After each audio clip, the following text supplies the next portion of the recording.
Now, last night we were going to bring you a story about a man who left some fish in his car while he went away on a work trip. Because we rather made a hash of the timings last night, we didn't run it. But in the meantime, we've been inundated with suggestions about how to remove the smell of that rotting fish, which has ruined the man's car. So we start with the problem and then some solutions. Tristram Clayton with two stories that really stink.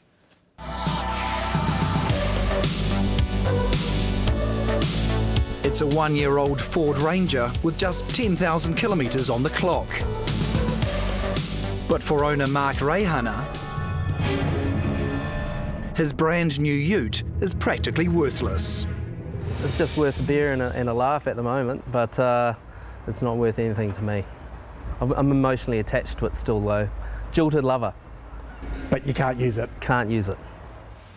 The problem isn't mechanical and it hasn't hit anything. Yeah, there's no panel dents, no scratches. But get too close and there's an impact all right, that of putrefied fish smacking you in the guts. Ooh. Ooh.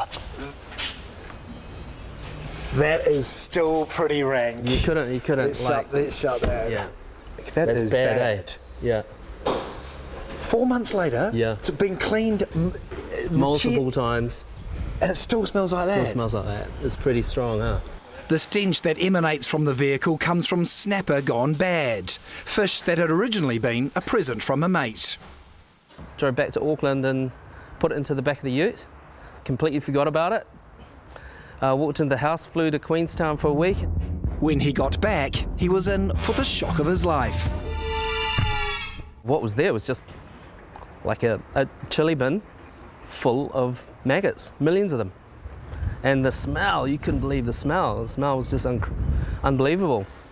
He tried to clean it, but there was nothing he could do. The ute had become a $60,000 stink bomb. You could smell it coming through the seals before you even open up, and it's just horrible.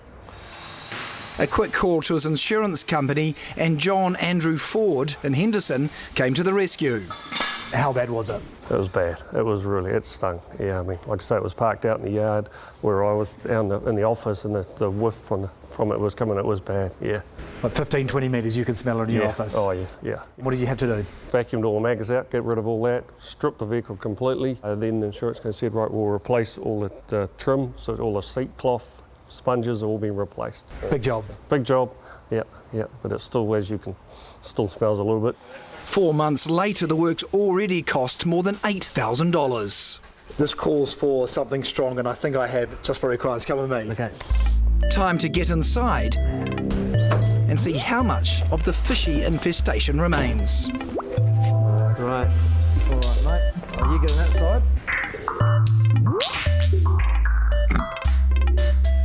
Okay, so with the masks on, it's not too bad, but take the mask off.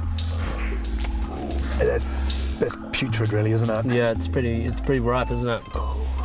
Actually, I feel kind of casty, even though we're not even moving. Yeah. I feel like I'm going to vomit, you know? Because imagine if you drove to Hamilton and back and it was like that, it would, you'd be sick by the time you got back. Yeah. You would be sick. Absolutely. I think it's time to get out of this car. Yesterday morning, Mark's insurance company agreed the car was a write-off and a new Ford Ranger is on its way. What did you learn out of this whole bizarre saga? Leave your quota out of your motor.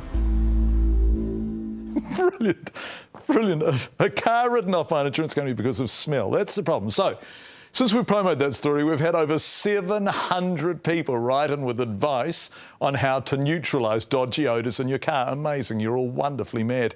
Here's Tristram Clayton with our top 10. Number one, thank you, my beautiful assistant Anna, is a light bulb. Apparently in America there's this new nanotechnological light bulbs. Basically you light it, turn it on, and it emits a kind of ozone which absorbs all those fumes. Apparently it works like a treat. Number two, this was quite popular around the country, thank you, toothpaste. Now all you do with your toothpaste, you get a tube like this, you squeeze it into the stain, you give it a good rub, like that, there we go, and apparently next day, Bob's your uncle. Number three, thank you. This one is very, very popular. This was the good old white vinegar and baking soda. Now, quite simply, fairly liberal dashing of your baking soda like that. And away you go next day, no problems. Number, whatever the next number is, lemons. Now this was again quite popular. Thank you, beautifully done. Quite simple, just cut up a bunch of lemons, put them in the back of your car, and next day you'll be right as rain. Along a similar vein, onions. Now, we've got a lot of suggestions about onions. This was very, very popular. Well over 100 people suggested onions. Cut them in half, in the back of your car. Next day, all those disgusting odours will be absorbed by the onion juice. Fantastic. Next one, slightly... It's a slightly nicer approach. Coffee. Just get a good quality coffee, freshly ground, in the back of your car. I'll just wipe the GoPro there. In the back of your car. Next day, all those disgusting odours gone beautifully. Now, the next one. This is my personal favourite. We got an email, would you believe, from North America, where of course they have skunks. Now, I don't know anything about skunks, but I know they smell disgusting, right? Apparently, what you do in America, if you get skunked on your clothes or on your furniture, you just get this stuff, tomato juice. There we go, in the back, on the there we go. Yep. Whoa. In the back seat. And another one, just for good measure. There we go. You put the tomato juice in. Next day, the odours are all gone beautifully. And the final one, this is the big one. And we will need some protective clothing for this one. There we are. So the final method involves this. Anna, please. Cow dung. Or... in our case, horse manure. Get some nice, dry, fresh horse manure like this. You're supposed to do this outside of the car. Herbs.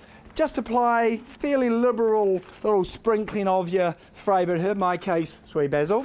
And then light the dry cow dung. Like that. Pail of water on hand. Thank you, Anna. Now you just let this die down.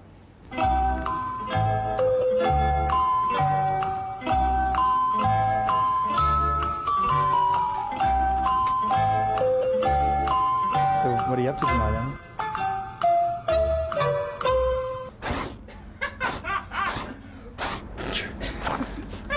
And when eventually that fire goes out, you then put the steaming, stinking pile of manure inside your car, come back 2 days later, and apparently that pile of manure will have completely neutralised the smells of the rotten snapper, apparently.